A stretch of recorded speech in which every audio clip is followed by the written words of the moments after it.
Here we are the day after TCU gets walloped 65-7 in the college football playoff title game.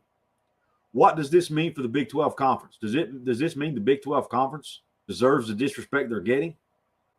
Pull up a chair, sit back, relax, and let's talk about it.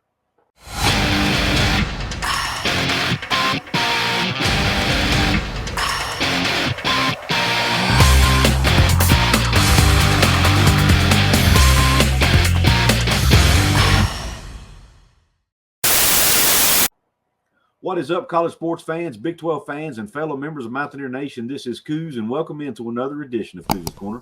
Pull that chair up and let me serve you up this shot of top-shelf college football content. On tap at Couz's Corner today, we are talking the fallout from the college football playoff national title game between Georgia and TCU. Yes, Georgia hung 65 on TCU, who was only able to muster 7 points. I get it. It looked terrible. It was an ugly game. It was a blowout. But I'll be honest with you.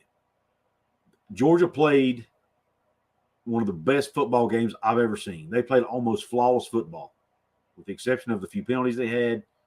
I mean, yes, they made a few mistakes, but, man, they played a really, really good football game. It was just their night. TCU, on the other hand, looked like they'd never been there before because they hadn't, and it showed. It just wasn't their night. They didn't play well. They were outmanned by a better team, a bigger team, a faster team. It happens. It happens at the college level. It happens at the high school level. Heck, it even happens at the pro level. We've seen blowouts in Super Bowls before. Kudos to Kurt Warner, the legend, Hall of Fame quarterback Kurt Warner, who put a really good tweet out talking about how just because a team gets blown out doesn't mean they don't belong. Just because TCU has one bad game, you can't say they don't deserve to be there. That's not how this thing works. You have to look at the body of work and the season they had. Also, if you look at the Big 12 Conference, what does this mean for the Big 12? I don't think it means anything. I think it means what we've always thought it meant. Big 12 is just as good as the ACC, just as good as the Pac-12, and I would argue just as good as the Big 10. Now, there's going to be a lot of people say, what do you mean just as good as the Big 10? They had 2 teams in the college football playoff. Yeah, but when you take those 2 teams out of the equation, who else does the Big 10 have? Illinois? Wisconsin? Yeah, they're pretty good. Illinois has only been good, one season? Wisconsin, yeah, they're pretty good, but they've never won a national title.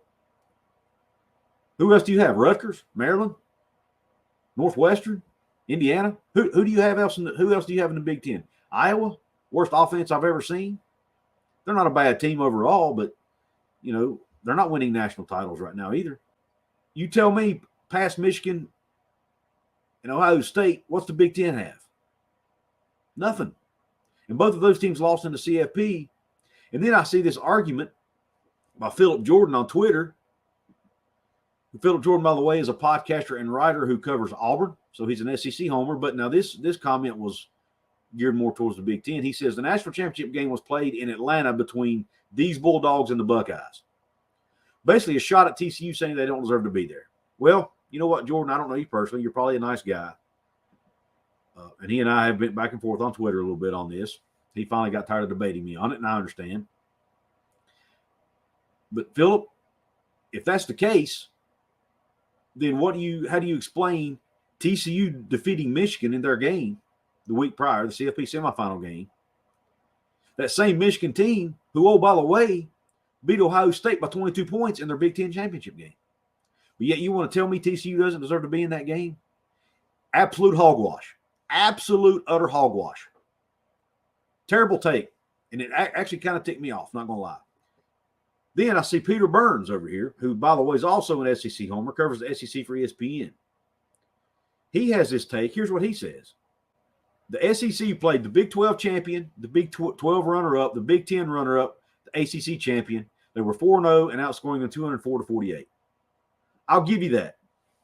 I get it. But 4 of those games, 3 of them included Alabama and Georgia, who, yes, I agree, are upper echelon teams in the country. And the other game involved Tennessee, who was also a great team last year. But you take those 3 teams, and you could even say 2 teams because, Tennessee could be a one-off. We don't know yet. You take Tennessee, Georgia out of the equation.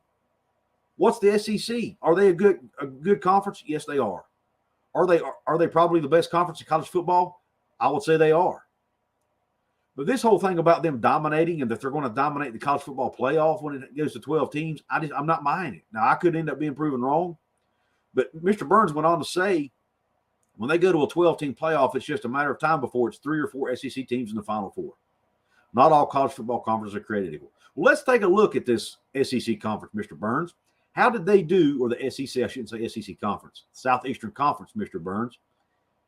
How did they do in bowl season? Well, their overall record was 7-5. Not a bad record. Doesn't blow you out of water, but not bad. But here's the thing. 2 of those 7 wins were Georgia. They won 2 games of those 7. One of them was Alabama. So if you take those 2 teams out of the equation because they're, in my opinion, the top tier of the country, not only the conference but the country, you take those 2 teams out of the equation, where does the SEC sit? 4-5. 4-5, a losing record. Ole Miss got beat in their bowl game for the second year in a row, by the way, to a Big 12 team, 42-25, double digits. Florida, who's been a good team in the past in the SEC, they got destroyed in their bowl game to Oregon State out of the Pac-12, who everybody makes fun of. Heck, even us Big 12 fans make fun of the Pac-12. Oregon State demolished Florida 30-3. Oregon State demolished Florida 30-3 in their bowl game. So how are you going to sit here and tell me that the SEC is so much better as a conference top to bottom than every other league? Because if you take Alabama and Georgia out, you have a good, not great conference. Same with the Big Ten. You take Ohio State, Michigan out, I think you have an average to below average conference. So I don't get this. This is a very top-heavy sport, and the conferences are top-heavy. So this whole SEC garbage, I'll be honest with you, it gets on my nerves. Yes, they've had the most national champions, but a lot of times those national champion teams fall off the following year. I mean, the SEC doesn't typically have 4 or 5 juggernaut teams all in the same season. They might have 2, maybe. In this year they had 3, you could argue, with Tennessee.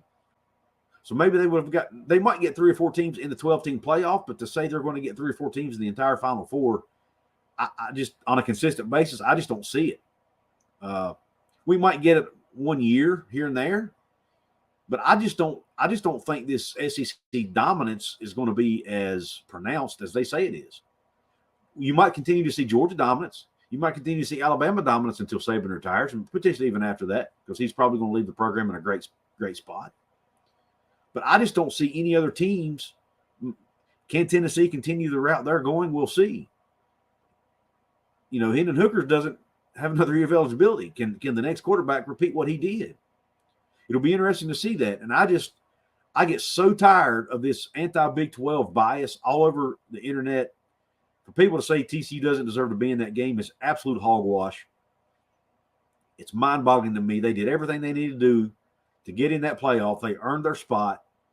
Yes, they got beat 65-7, but you know what? They had to beat a really good Michigan team who, oh, by the way, was undefeated to get into that game. They earned it. They made it. They played one. They had a bad night, but they earned that spot. I want to hear your thoughts in the comment section. If you're an SEC fan watching this and you have a good argument to dispel what I'm trying to say here, then let me know in the comments. I want to hear it. It's nothing personal. It's just a healthy debate here. I'm very passionate about it, but it's a healthy debate. Also, if you're a Big 12 fan, I want to hear your thoughts. Do you think I'm wrong?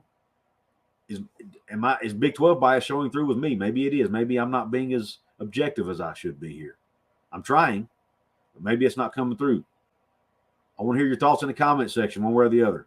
If you want to support my channel here at Couz's Corner, there are several different ways you can do it. Number one, check out my merch store. Link is at the top of my description box. Check out the Fanatics link in my description box. Go buy your custom NIL jersey for West Virginia. If you're not a West Virginia fan, that will still get you into the site. Then you can search for your team. Custom NIL jerseys not only support me here with that link, but will also support your favorite football players. You can get a customized jersey with their name and number, and we'll support them through NIL. You can become a member of my channel by hitting the join button right below. Get early access to videos, get members-only content, things like that. Access to contests that I have periodically.